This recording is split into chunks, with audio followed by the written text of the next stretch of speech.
नमस्कार, स्वागत है आप सभी का छत्तीसगढ़ की खबरों में। मैं आपके साथ निकिता कश्यप। बुलेटिन की शुरुआत करते हैं। मुख्यमंत्री विष्णुदेव साय ने गुरु घासीदास की जयंती के अवसर पर भिलाई में वहां कार्यक्रम में पहुंचे और जहां आपको बता दें कि सतना भवन में गुरु गद्दी के दर्शन कर पूजा अर्चना भी की और जहां कार्यक्रम में सीएम ने सतनाम धाम बनाने के लिए 50 लाख रुपए की सहायता और प्रतिवर्ष 10 लाख रुपए देने की घोषणा की है। इस दौरान आपको बता दें कि उन्होंने कांग्रेस के बीजेपी कार्यालय घेराव पर भी तीखा हमला बोलते हुए कहा कि कांग्रेस ने जनता का विश्वास खो दिया है। तो वहीं आपको बता दें कि प्रियंका गांधी के वीबी जी राम जी के बिल पर बयान देते हुए जवाब में उन्होंने कहा कि किसी को नुकसान नहीं होगा। सुकमा में सुरक्षा बलों की बड़ी सफलता और 3 नक्सली मारे गए और जिसमें से कि एक नक्सली महिला भी शामिल।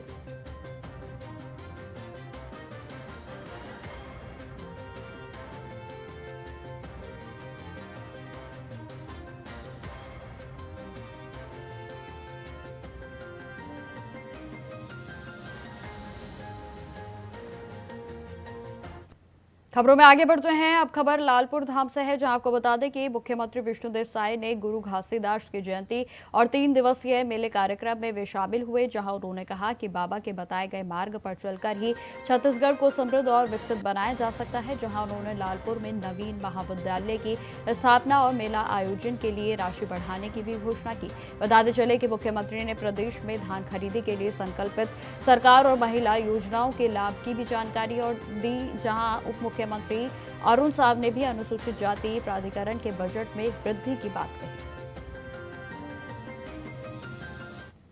सबसे पहले तो मैं समस्त छत्तीसगढ़ वासियों को गुरु घासीदास जयंती की बहुत बहुत बधाई देता हूं, शुभकामनाएं देता हूं और बाबा जी से प्रार्थना है कि उनका आशीर्वाद छत्तीसगढ़ के ऊपर हमेशा बना रहे, छत्तीसगढ़ में खुशहाली हो। और आज हमारे प्रदेश के पूर्व मंत्री और रायपुर पश्चिम के विधायक राजेश मोढ़त जी और उनकी पूरी टीम के साथ ये 6वें साल मेगा हेल्थ कैंप का आयोजन किया गया है, जो कि बहुत बड़ा है। इसमें देश के और भी जगह से 45 से ज़्यादा डॉक्टर आ रहे हैं, उनका भी स्वागत है। और हर पैथी का चिकित्सा और इलाज और जांच यहाँ पर उपलब्ध है। ये बहुत ही इसका लाभ होने वाला है हमारे प्रदेश के लोगों को और इसके लिए मैं आदरणीय राजेश मोढ़त जी और उनकी पूरी टीम को बहुत बहुत बधाई और शुभकामनाएं देता हूँ। तो सबसे पहले खबरों में आगे बढ़ते हैं। छत्तीसगढ़ में गुरु घासीदास जयंती धूमधाम से मनाई जा रही है और इस मौके पर बालोदाबाजार जिले के सुहेला में आयोजित कार्यक्रम में राजस्व मंत्री टंकराम वर्मा मुख्य अतिथि के रूप में शामिल हुए और जैसे ही पंथी नृत्य की प्रस्तुति मंच पर शुरू हुई, मंत्री वर्मा कलाकारों के साथ पंथी गीत पर झूमते हुए नजर आए। तो वहीं आपको बता दें कि मंत्री वर्मा का यह खास अंदाज अब सोशल मीडिया पर भी तेजी से वायरल हो रहा है। आपको बताते चली कि इससे पहले भी जब छत्तीसगढ़ में मंत्रिमंडल रामलला के दर्शन के लिए अयोध्या गए थे, तब भी मंत्री वर्मा का भजन गाने वाला वीडियो जमकर वायरल हुआ था।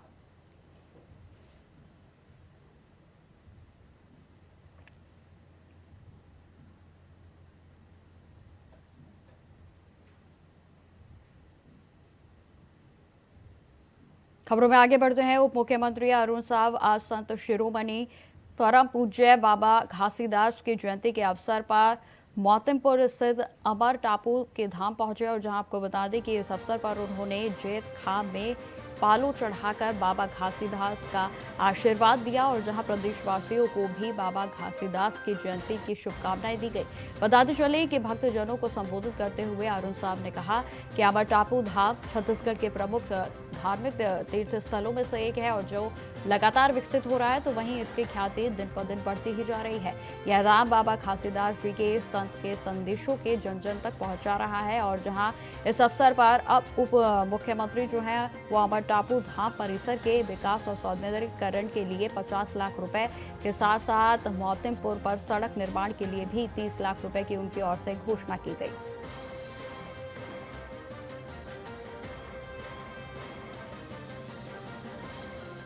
96 से प्रतिवर्ष एक दिवसीय गुरु पर्व मेला मनाते आ रहे हैं। आज हमारे बीच मुख्य अतिथि के आसंदी में छत्तीसगढ़ शासन के उप मुख्यमंत्री आदरणीय अरुण साव जी हमारे बीच उपस्थित हुए और अमर टापू धाम के विकास के लिए अभी सौंदर्यीकरण के लिए 50 लाख रुपया और 1.5 किलोमीटर, जिसमें हमारे Swami Atmanand higher secondary school building, प्राथमिक स्वास्थ्य केंद्र, धान खरीदी केंद्र का जो मार्ग है उसमें 1.5 किलोमीटर सड़क निर्माण के लिए 30 लाख रुपए की घोषणा और भी विभिन्न जो हमारी मांगे हैं उसको पूरे करने।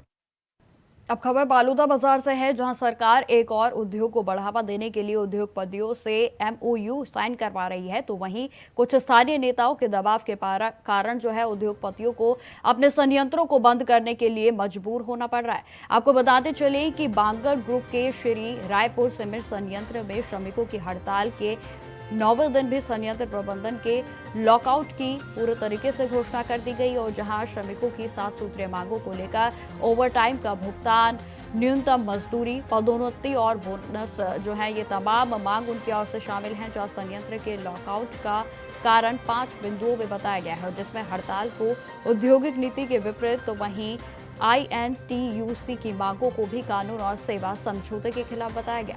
जहां लॉकआउट के दौरान श्रमिकों को नो वर्क नो पेमेंट की नीति के आधार पर जो है पूरे तरीके से लागू किया गया है और जहां कांग्रेस नेताओं ने अब इस हड़ताल को समर्थन दिया है।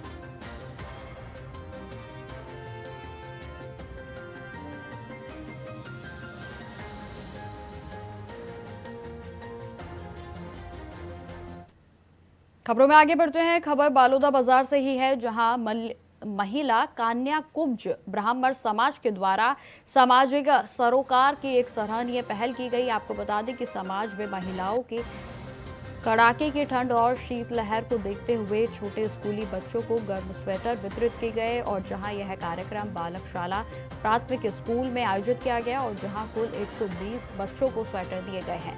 इस समय छत्तीसगढ़ में तेज शीतलहर चल रही है और जिसका सबसे ज्यादा असर छोटे और आर्थिक रूप से कमजोर बच्चों पर पड़ता है। आपको बता दें कि समाज के अध्यक्ष गायत्री शुक्ला का इस पर कहना है कि कई बच्चे बिना स्वेटर के ही स्कूल जा रहे थे और जहां उनकी सेहत और पढ़ाई दोनों ही प्रभावित हो रही थी, तो वहीं इसको ध्यान में रखते हुए कुछ महिला मंडल ने यह तय किया और जिसकी पहल भी की गई और जहां आपको बता दें कि स्वेटर पाकर बच्चों के चेहरे खिल उठे तो उन्होंने खुशी भी जाहिर की है।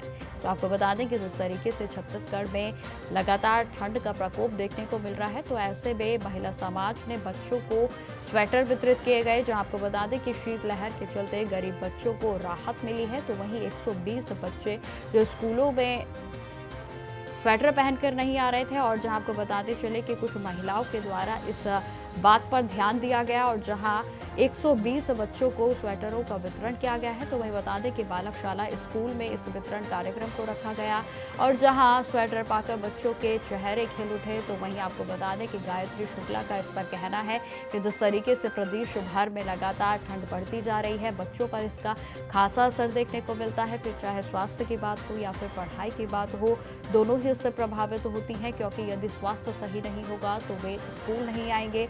और इन सभी बातों को ध्यान में रखते हुए महिलाओं की ओर से जो ये महिलाओं का संगठन है, इनकी ओर से 120 बच्चों को स्वेटर वितरित किए गए और जिसके बाद आपको बता दें कि बच्चे के जो स्वेटर जिन्होंने पाए उनके चेहरे भी खिल उठे।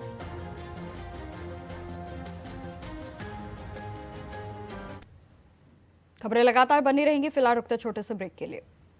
तो ब्रेक के बाद एक बार फिर से स्वागत है आप सभी का। बढ़ते हैं खबरों की ओर। छत्तीसगढ़ के मुख्यमंत्री विष्णुदेव साय की पहल से सुकमा जिले में आत्मसमर्पित नक्सलियों का पुनर्वास एक नई दिशा और की ओर अग्रसर हो रहा है, जहां आपको बता दें कि 35 आत्मसमर्पित नक्सलियों को राजमिस्त्री का व्यावसायिक प्रशिक्षण दिया जा रहा है ताकि वे आत्मनिर्भर बन सके। तो वहीं इस प्रशिक्षण में 15 महिलाएं और 20 पुरुष शामिल हैं और जिन्हें भवन निर्माण से जुड़े सभी कौशल सिखाए जा रहे हैं। बताते चलें कि इन युवाओं को प्रधानमंत्री आवास योजना के तहत निर्माण कार्यों में भाग लेने का अवसर मिलेगा और जहां कलेक्टर देवेश ध्रुव ने इस पर इसे सामाजिक बदलाव की दिशा में एक बेहद ही अहम कदम बताया। तो वहीं मुख्यमंत्री शाह ने इसे कहा कि यह पहल नक्सल प्रभावित क्षेत्रों में स्थायी शांति और विकास की दिशा में बेहद ही महत्वपूर्ण कदम है। तो सुकमा में नक्सलियों के प्रशिक्षण के लिए राजमिस्त्री का प्रशिक्षण जो है वो दिया जा रहा है, जहां आपको बताते चलें कि इसमें बड़ी संख्या में जो नक्सली हैं उन्होंने आत्मसमर्पित अपने आप को किया। जहां आपको बता दें कि सीएम साई की इस पहल से नक्सलियों को जहां एक तरफ रोजगार मिल रहा है, तो वहीं आत्मसमर्पित नक्सलियों को प्रेरणा भी मिल रही है। जहां पुनर्वास केंद्र में 35 नक्सलियों को प्रशिक्षण दिया जा रहा है, जो कि राजमिस्त्री के सभी कामों को उनको सिखाया जा रहा है। और जिसपे कि इस पे सराहनीय वाली बात यह है कि इस समूह में 15 जो है वो महिलाएं शामिल हैं और जिसमें 20 पुरुष शामिल हैं और सभी को राजमिस्त्री का काम सरकार की ओर से सिखाया जा रहा है, ताकि इन नक्सलियों का दोबारा से जो जीवन है उसकी शुरुआत हो सके। तो वहीं सीएम साया की इस पहल से नक्सलियों को प्रशिक्षण में भी काफी हद तक मदद मिल रही है।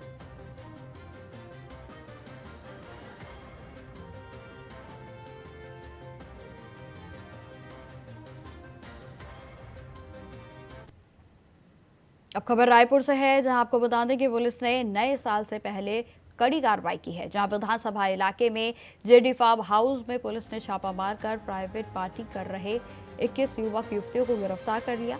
सभी नशे में पूरे तरीके से धुत थे और जहां जानकारी के अनुसार फार्म हाउस में अवैध नशे और अवैध बंदूकें रखने की भी सूचना मिली थी, और जिसके बाद क्राइम ब्रांच और स्थानीय थाना पुलिस की टीम ने मौके पर पहुंचकर रेड की। और जहां आपको बता दें कि गिरफ्तार किए गए युवक और युवतियों के खिलाफ प्रतिबंधात्मक कार्रवाई भी की गई है। जहां पुलिस ने फार्म हाउस में चल रही अवैध गतिविधियों पर कड़ी नजर पूरे तरीके से रखी हुई है। तो आपको बता दें कि जिस तरीके से क्रिसमस, न्यू ईयर, ये सभी त्योहार जो है वो करीब आ रहे हैं, वैसे वैसे पुलिस की जो तत्परता है, कार्रवाई है, वो बड़े स्तर पर की जा रही है। जहां सुरक्षा व्यवस्था की बात की जाए तो पूरे तरीके से पूरे क्षेत्र में पुलिस की ओर से चाकबंद किया जा रहा है। जहां आपको बता दें कि रायपुर में भी फार्म हाउस में पुलिस की ओर से छापा मारा गया, जहां नशे में धुत 21 युवक और युवतियों को गिरफ्तार कर लिया है। हालांकि आपको बताते चले कि पुलिस को इसमें सूचना मिली थी कि कुछ फार्म हाउस पर जो लोग इकट्ठे हुए हैं वहां अवैध कारोबार जो है उसकी खबर उनको मिली थी, जहां अवैध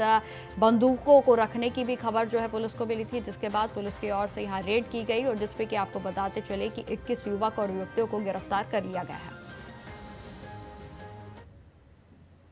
अब खबर राजनांदगांव से है, जहां आपको बता दें कि पुलिस ने मध्य प्रदेश निर्मित अवैध शराब के रैकेट का भंडाफोड़ करते हुए बिक्री से पहले ही एक बड़े नेटवर्क को नष्ट कर दिया है। बताते चले कि डोंगरगुड़ की जो पुलिस है उसने साइबर सेल की संयुक्त टीम ने मुसरा खुर्द गांव में छापेमारी की और जहां से लगभग 62.64 बल्क में लीटर की शराब, नकली स्टिकर, लेबल और उपकरण को जब्त किया, जहां आरोपियों को गिरफ्तार कर लिया गया है। तो वहीं आरोपियों ने यह भी जानकारी दी है कि शराब को छत्तीसगढ़ में बेचने की तैयारी थी, लेकिन पुलिस की तत्परता से इसे विफल कर दिया गया है। तो वहीं इस मामले में आरोपियों के खिलाफ आबकारी अधिनियम और अन्य धाराओं में अपराध को पंजीकृत करते हुए पुलिस की ओर से कार्रवाई को तेज कर दिया गया है।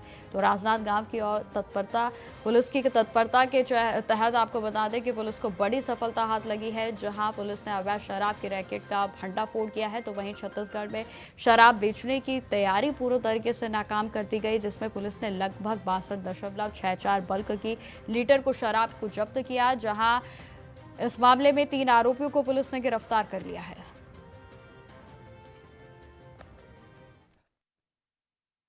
जिला पुलिस ने शराब पर बड़ी कार्रवाई करते हुए लगभग 60 पेटी शराब, 63 लीटर शराब जब्त किया है डोंगरगढ़ के मुसरा से। इसमें 3 आरोपियों को गिरफ्तार किया गया है, जिसमें 2 स्थानीय है और एक महाराष्ट्र देवरी से गिरफ्तार किया गया है। घटनाक्रम इस प्रकार है कि जब शराब इनसे जब्त किया गया तो शराब के साथ में स्टिकर भी मिला है। स्टिकर जो है एक गोवा ब्रांड का है और एक जम्मू ब्रांड का स्टिकर इनसे जब्त किया गया है, जिसकी संख्या इस प्रकार से 1860 नग जम्मू ब्रांड का और 85 नग जो है गोवा ब्रांड के स्टिकर की पत्ती इनसे जब्त की गई है। ये मध्य प्रदेश से शराब लाकर उस शराब को लेवल को हटाकर जो है छत्तीसगढ़ का लेवल लगाते थे और यहाँ पर बेचते थे। लगभग ये 3500 रुपये में शराब वहाँ से खरीदते थे पर पेटी, और यहाँ पे 4800 से 5000 रुपये पर पेटी शराब कोचियों को बेचा करते थे। सभी तीनों जो आरोपियों को गिरफ्तार करके जो है पूछताछ की जा रही है। इनका पुलिस रिमांड भी लिया जाएगा ताकि आगे। अब खबर बालोदा बाजार से है, जहां जिले के कसडोल ब्लॉक के अंतर्गत ग्राम खेरी में पुलिस ने अवैध शराब की बड़ी कार्रवाई की है। बताते चले कि पुलिस ने गांव में 2 अलग-अलग स्थानों पर तड़के छापेमारी कर बड़ी मात्रा में महुआ से बनी जहरीली शराब को जब्त किया, और जहां यह शराब स्वास्थ्य के लिए बेहद ही खतरनाक मानी जाती है, तो वहीं आपको बता दें कि पुलिस को समाधान सेल के माध्यम से सूचना मिली थी कि गांव के 2 व्यक्ति अवैध रूप से महुआ की शराब बनाकर बेच रहे हैं। जहां सूचना के आधार पर पुलिस टीम ने योजनाबद्ध तरीके से कार्रवाई की और मौके से भारी मात्रा में कच्ची और तैयार महुआ शराब को बरामद कर लिया गया। दोनों आरोपियों को मौके से गिरफ्तार कर लिया है, तो वहीं कार्रवाई के बाद आरोपियों को न्यायिक हिरासत में जेल भी भेज दिया गया।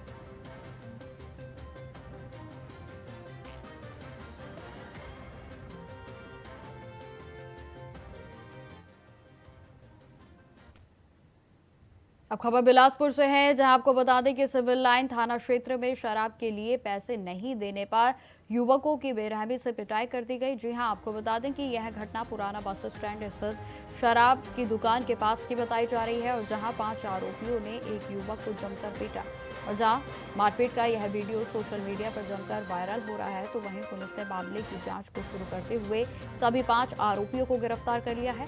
जहां घटना के बाद पुलिस ने संबंधित धाराओं में केस को दर्ज कर लिया है, तो वहीं आगे की कार्रवाई भी जारी है।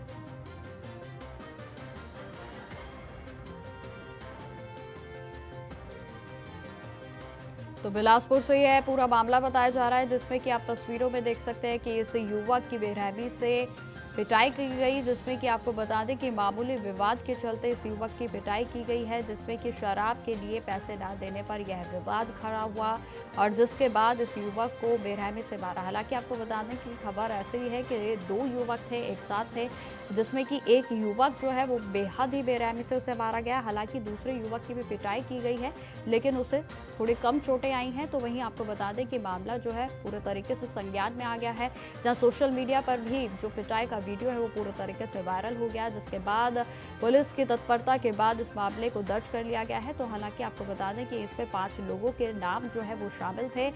इस पर अभी खुलासा नहीं हुआ है कि क्या 5 की गिरफ्तारी हो चुकी है, लेकिन कुछ गिरफ्तारियां इस मामले में की जा चुकी हैं।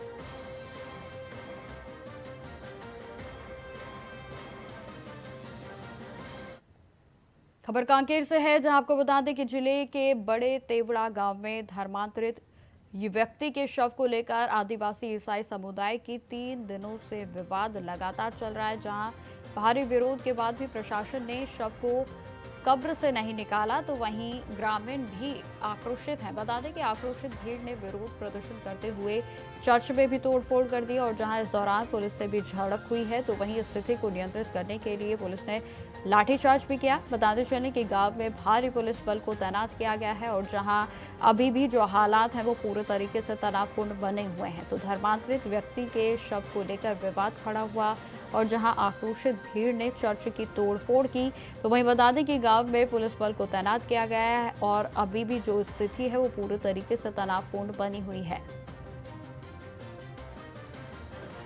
तो आक्रोशित भीड़ ने चर्च पर तोड़फोड़ की है, चर्च पे उनकी ओर से तोड़फोड़ की गई। लगातार जो आक्रोश है वो लोगों में व्याप्त है, जहां आपको बता दें कि धर्मांतरित व्यक्ति के शव को लेकर यह पूरे तरीके से विवाद उमड़ा, और जिसके बाद इस मामले में पुलिस और लोगों के बीच झड़प भी हुई। हालांकि आपको यह भी बताते चले कि जानकारी यह भी है कि पुलिस की ओर से लाठीचार्ज भी इस मामले में किया गया है, क्योंकि जिस तरीके से लोगों की ओर से उत्पात मचाया गया, लोगों की ओर से चर्च में भी तोड़फोड़ की गई, उसके बाद पुलिस की ओर से लाठीचार्ज किया गया, जहां आपको बता दें कि परिस्थितियां अभी भी पूरे तरीके से तनावपूर्ण बनी हुई हैं, और जहां गांव में भारी पुलिस बल को तैनात किया गया है। तो फिलहाल मेरे साथ इस बुलेटिन में इतना ही। देश दुनिया की तमाम खबरों की जानकारी के लिए बने रहें हमारे साथ। नमस्कार।